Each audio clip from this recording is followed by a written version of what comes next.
You can't even hear it. You're the one who wanted me on the team.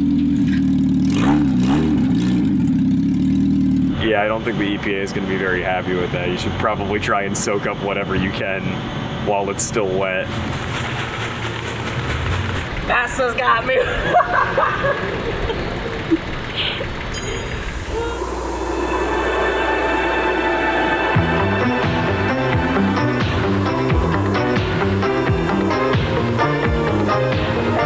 The new fuel-injected Honda CRX Si.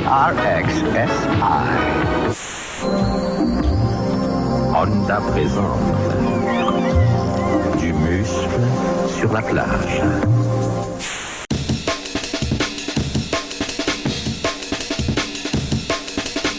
The biggest problem with this car is the wiring harness. And yeah. One of our neighbors came by a little while ago and told us that he has a project that he wants us to work on. It's a Honda CRX that has been sitting for...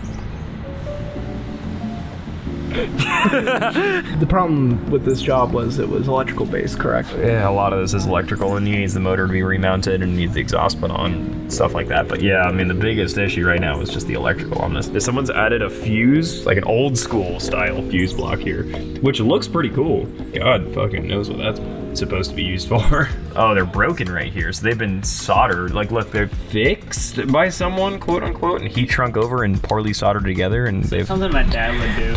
Is the owner of this entirely opposed to putting this on a standalone and just using a completely separate wiring harness for this car?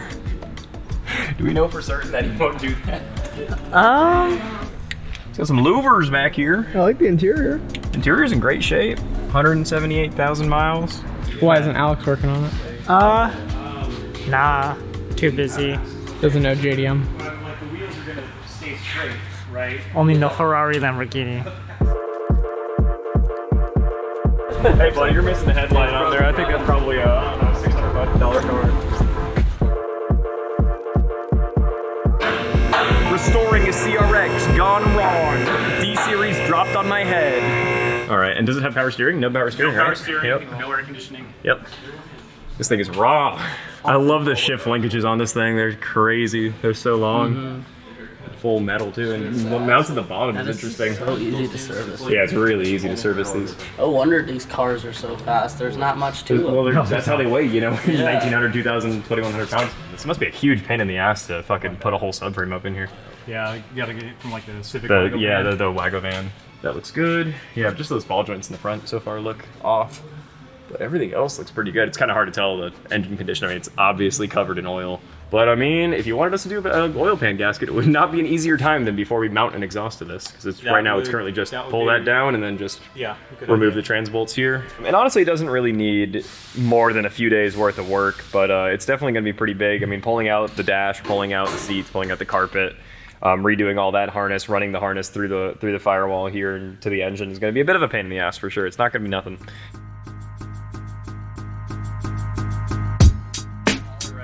So are we like, is our job to actually get this running? Yes. Sick. Yeah, so we get to drive it. We do get to drive this. Okay. We definitely need to start working on the dash pretty soon too. Yeah, and the pedals. And the pedal bar. Once the Volvo's gone, then we could be cooking and booking on this thing. How much is this paying? It's not a set job. He's basically just like, take as long as you need to get it done right. So, good is the answer. Obviously, these are radio, or these are speaker wires, and these are your main radio harness. I don't know what the fuck that is. It's pretty fucked up, man.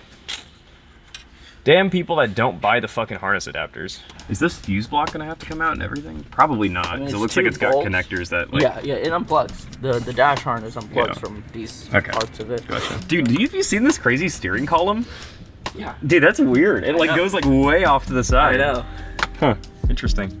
The steering column in here, like normally they kind of go straight through the firewall. This one goes at like a 30-degree angle, like it goes straight and then it turns. Interesting.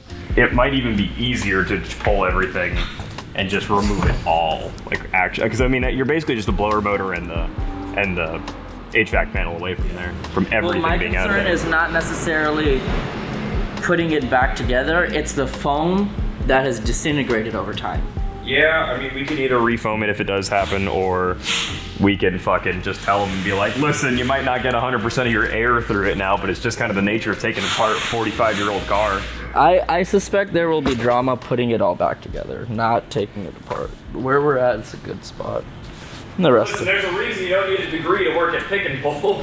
yeah, seriously. I think I would have done a standalone harness. I wouldn't have paid all the extra labor to have us rip out the harness. Yeah, he really wanted the OEM. Yeah, the period correct swap and stuff, because that motor is out of a first gen Integra too, so it's a lot of period correct fuckery. Yeah. But it would benefit a lot from a standalone. Just take pictures of everything before it comes all apart. Oh yeah, and surprisingly, it's so simple. It's pretty obvious. It's pretty obvious, yeah. We should pull the whole harness out and then do the pedal box and then put it back together. What the fuck? What the fuck?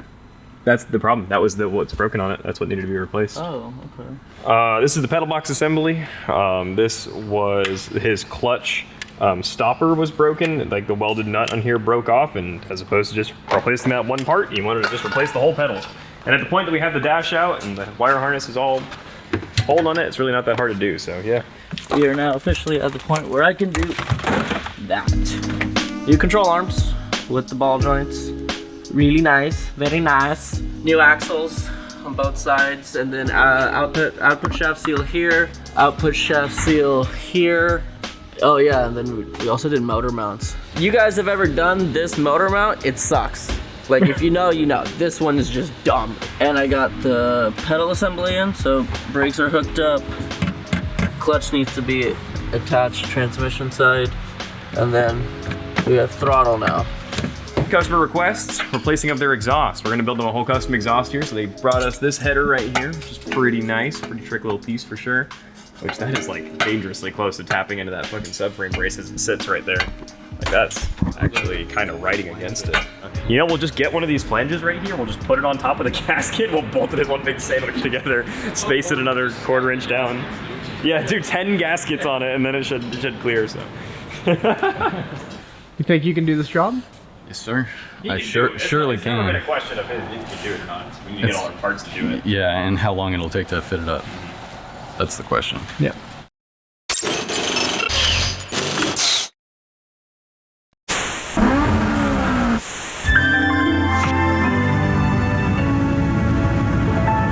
For the record, we introduced ours first.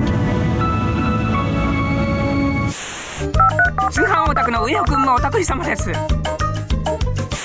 I gotta finish running some of the vacuum lines, but like the harness is all done. I gotta tie up some of this stuff too.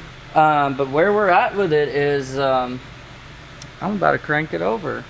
I'm nervous. Make sure it's not in gear because your wheels are touching the ground. This shit's so fucking frustrating. Have to come in after somebody else after they just got done fucking around. I wonder if there's a clutch switch, because it looks like there's a spot for it. But I could have sworn I thought I grabbed it off the old pedal. What the hell? Seems like starter issue. I mean, have you spun this motor over by hand at all? Yeah, I have. Pull it out and drop it, because I have had seized starters that I literally just will drop on the ground and they break free.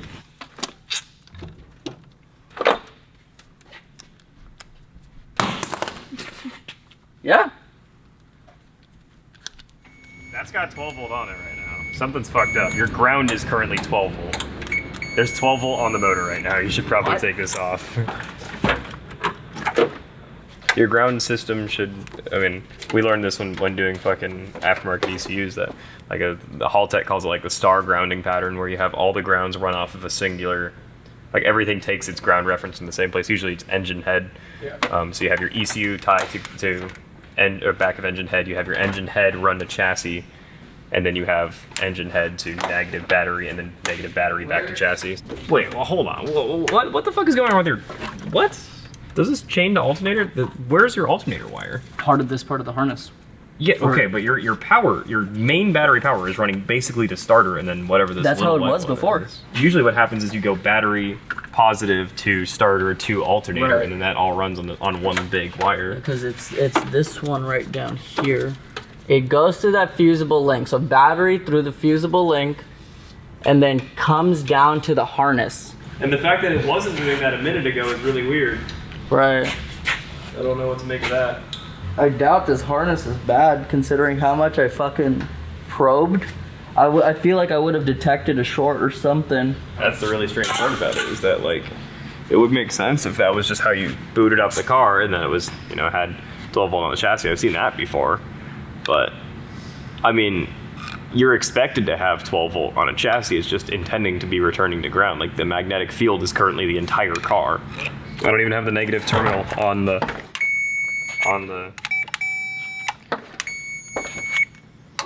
negative terminal's not even on the battery. It reads it as positive. It reads it both chassis sides. What the fuck? Oh, that was scary. Oh, you got ground now. That fixed it. Engine head to ground.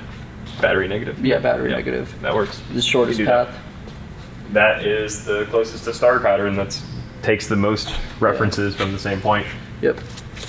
Okay, I feel a lot better about it. I was worried that this was gonna go up in flames.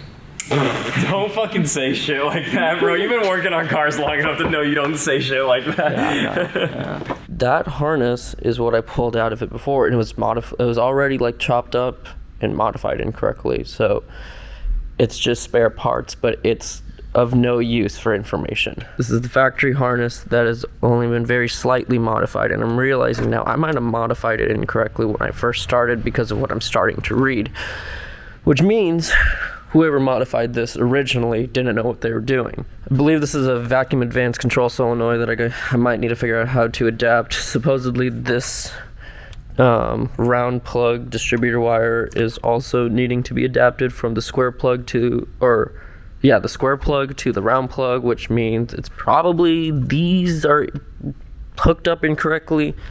This should work. This should be easy, but like as I'm looking into it, it's a little bit more daunting than just a little bit of deep hitting. I would like to get this entirely figured out today.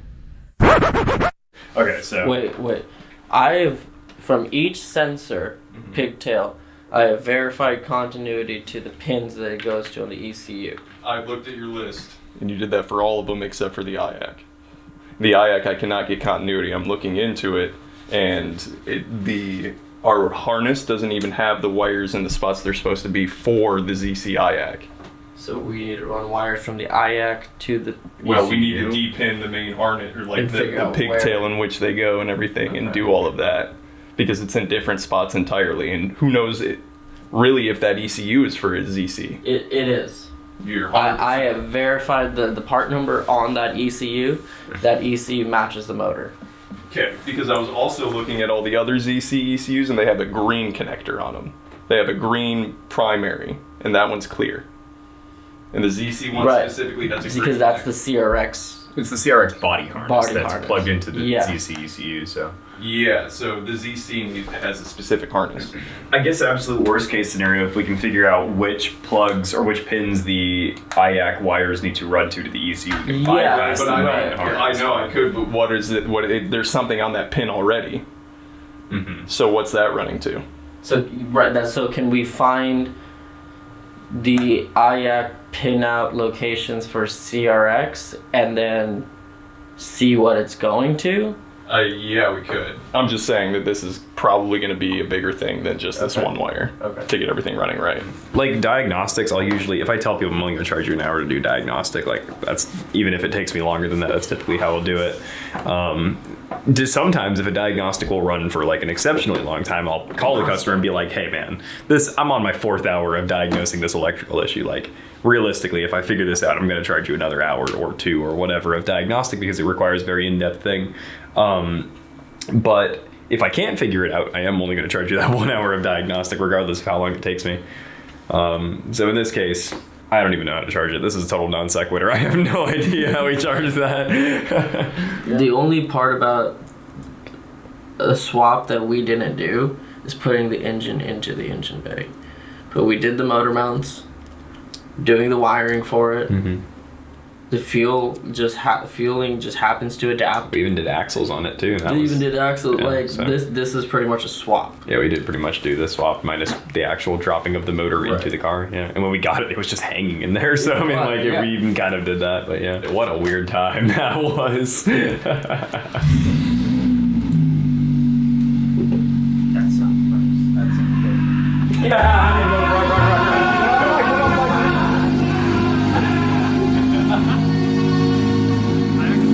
I have a sinking suspicion.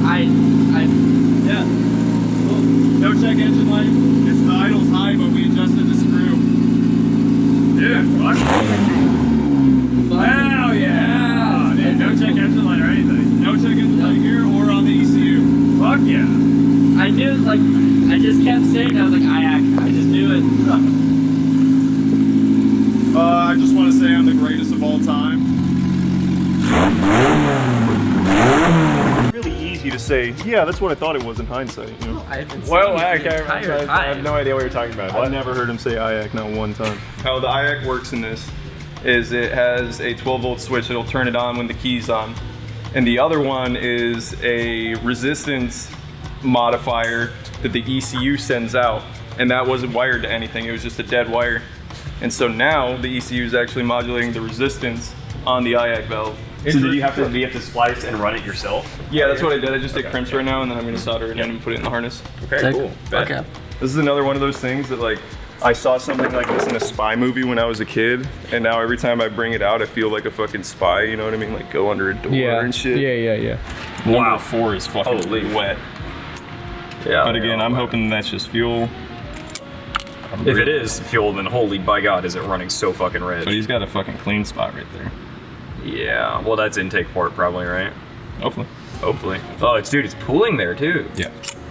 Whoa. That's the worst one. This one has a little pooling. Huh. Yeah, because it's pooling on this side and then it's clean on that side, so it's fuel washing from the intake port, but Yeah. There's like- still a bit strange for sure.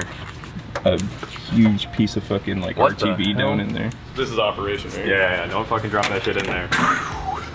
I'll hold your camera. Hold my cam. Really using it as a light. Operation! What is it? RTV. It is RTV. What the fuck is that from? Oh, from the valve cover gasket? Usually there's an O-ring seal for these spark plug wells, but it looks like they just used RTV around it when they did the valve cover gasket, which it could have called for RTV from the factory, not been an O-ring, but a lot of the time on like weird, obscure motors like this, it's hard to find those seals if they're not like a standard size, so you'll just fucking RTV on there and call it good. Ideally, you just want fuel and air in your combustion chamber. We're trying to figure out the idle so it'll actually like drive around under its own power, but the ignition timing is not set. Main thing was the map sensor was up to a ported vacuum point. Ported vacuum is usually used for like accessories and things. If you have like a vacuum driven cruise control, or like some cars have vacuum driven headlights and stuff. Accessories like ports, but if you're using a map, you need that shit on the manifold. You need solid source. It has it in the name of a map sensor. It's manifold at absolute pressure. So It's a bit of an aside, but the fact that we made pop-up headlights work on vacuum is kind of fucking crazy. it is kind of crazy. Like, because at that point you have just it's like a solenoid that switches the vacuum on, right? Yeah, so it's a So- big vacuum pot, and then there's essentially like a solenoid that activates a trap door. So Yeah. it builds vacuum, and then it'll release it all and pop the headlights up. Which is kind of crazy because, like, we must have had electric motors at that time. Absolutely, yeah. So, like, why, at the point that it was already electrified, like, why even use vacuum? I don't know. I think people were afraid of electronics at that time, you know what I mean? It was kind of like the era of switching over to that, and they were like, vacuum's the way to go, it's so reliable, the motor's always Yeah. making it, you know what I mean? True. And then you have BMW who does like vacuum variable intake runners. That makes sense. Yeah. Because, Which is like, cool. Yeah, it is. I hate variable intake runners. I understand the engineering behind it, but I think it's kind of fucking dumb. Delete your variable length intake runners. If you have a Subaru, delete your TGVs. Just restriction. The J series, you are supposed to leave them in. Yeah, because make them work. Honda has good engineers. I'm under the impression that we're going to drive this thing today. We're gonna drive it today. God help us. I'll record. I'll charge the GoPro. We should. Yeah, I don't want to be. I'm in the worst mood. I know. I imaginable. want the drama on camera. One wire. Okay. I'm testing continuity back to the pigtail. and 4 of the pins on there are reading that it's connected to this one wire, which in my mind only means one thing, that the harness is fucking twisted up and tore up somewhere between here and the cluster, and there's a short between this harness and 3 other wires. That's the only logical explanation. And who knows where that wire is twisted up around all these, because it ends right here and goes into the loom. So it could be literally anywhere from the front of the engine to where the harness ends. If you're swapping harnesses, this is for everybody at home, if you're swapping harnesses entirely and it's a used harness, take the 5 minutes and continuity test everything, because then you will find a broken wire outside of the car. I'm on computer duty because of 2 fractured ribs. Damn near impossible to find. On reassembly, it just fell apart. We will take this bottom part, shave down the plastic until it's flat or lines up, and then fill those pockets with JB Weld and put it into place. It's not completely visible, which is nice. So,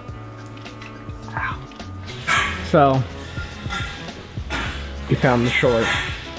Yes, we fixed it. We didn't find it, we fixed it by avoiding it entirely. So I ran an entire new wire from the coolant sensor down here all the way back, tested everything just to find that it's the cluster's the problem. So customer needs a new cluster. I'm trying to figure out how to read the check engine light. It's OBD 0, so you can't read the check engine light while it's running.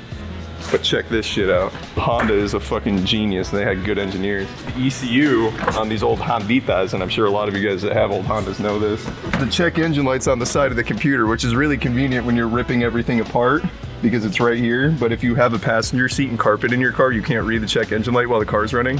And to my surprise, after ripping out the whole interior, replacing the harness, and putting a motor that didn't come in this car, it's only throwing an IAC code.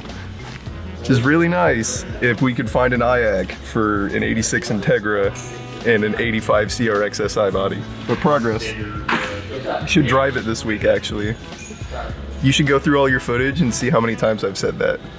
So, I don't know, we could just like re-ring it. It could have been like a small vacuum leak back there or something. Possible. So, I'll re-ring it and put it back on if it's still throwing that light.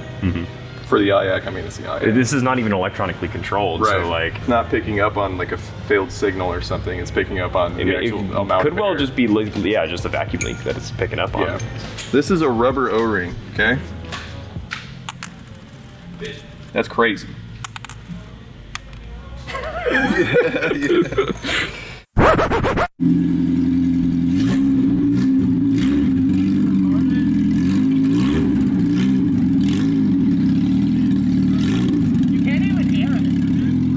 there's a bucket under the car. You're the one who wanted me on the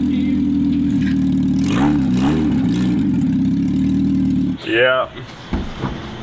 You turned it into a bukusi. Probably would, I'm not gonna lie. If I get the hose, just put it down the drain for the fishes. Yeah, I don't think the EPA is gonna be very happy with that. You should probably try and soak up whatever you can while it's still wet.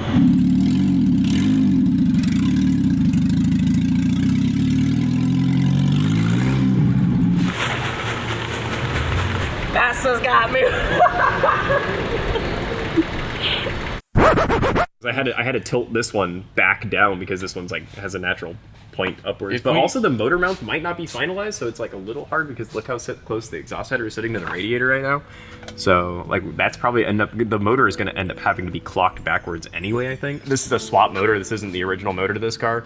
So like it just doesn't line up perfectly, which is kind of frustrating. I think this is enough room here that this should give us like reasonable clearance. And then I have the 90-degree out to here, and then a 45-degree right here. And I was thinking putting the flange for it, like right here, that way you could unbolt the underside one, and then you'd have the muffler section come up and over the rear big dead axle here. And it's gonna need to basically go.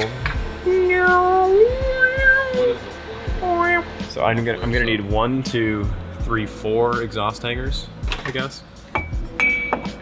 Okay, I can do that. So Can I take a Z over to the fucking to Napa? You can if you want. if it starts like idling, like give it a little bit of throttle, like Right there. pop back. I guess so. Okay,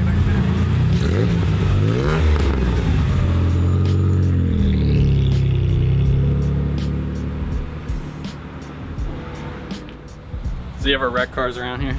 No, I'm not worried about it. Have you seen his car? So yeah, we're just using the flux core welder to tack things up. It's really dirty. It's not really ideal for any type of welding. It's versatile and easy to get around because you don't have to have a gas cylinder with it. I mean, you could straight up just come off the muffler and like. That's what I was thinking. Is like it looks like if we kind of do like around like here or something, and we did just a pipe coming off. Don't use chlorinated brake clean if you're welding to like clean your welds or something, especially if it's hot. You spray chlorinated brake clean on a hot weld and it evaporates, it's mustard gas. And it will up in here. Die a painful death. Okay, viewers at home, I will protect you. Fucking hell, I think that's exhaust, huh? Seems good, no leaks. Yippee! That's what it's gonna sound like.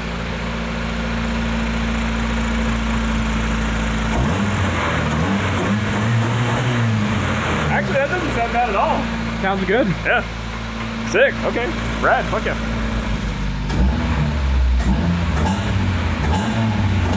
Oh, there's that little Honda rasp right there at 3K. You hear it? Yeah.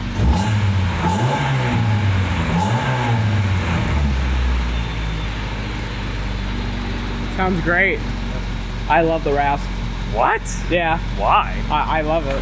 Before you fuck with the idle, you should let it run for a minute, see if the idle comes down, because it is still cold. Because honestly, where it's at is like fine for a cold idle. Yeah. You know what I mean? So if it comes Coming down already to 12. yeah, if it comes down below 1,000, I'd say don't even touch it. Do we have a shift knob for it?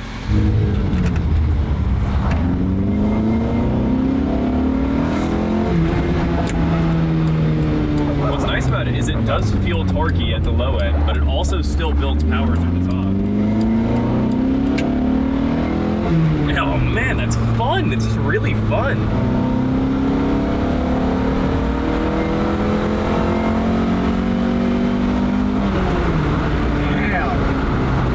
It's pretty quick. Like, it's actually not slow. Like, it really isn't. I questioned this swap when we first got it in. I'm like, why would you do this swap? Like, it seems weird. Like, it's really not that powerful, but like, it feels really good in this car. I'm kind of shocked, man. This thing is a lot of fun. Yeah, I'm excited to show the owner because I'm really happy with it. This thing drives great. What does the shifting feel like to you? Like, very sloppy. I mean, you can check shifter bushings just by putting it into gear and then like that's not neutral. Yeah. That's third gear right there. Oh, so shit. Terrible. Yeah. But that's neutral. You get the whole swing and then third gear is just up here. Yeah. So yeah, shifter feels terrible, but I'm sure it just needs bushings and stuff. But Yeah. the motor and drivetrain feel fucking excellent. Like really good. Like I'm really happy with it.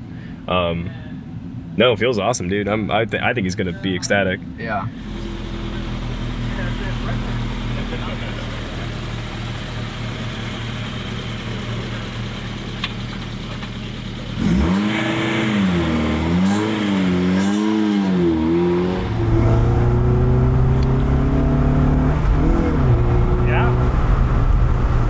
If only it had VTEC. It's the only thing that it's missing. I know, right? Just that top end kick, it would really fly. It's a lot of fun on the Back roads, windies. yeah, the windies, especially on the coast. The coast has a bunch of these little windy roads. Really, really nice. And what's nice about front wheel drive is you pull through it too, so you can kind of dive hard into a corner and just pull yourself through. Yeah. As long as you're not at the limit of understeer. Surprisingly torquey for a little 1.6 liter.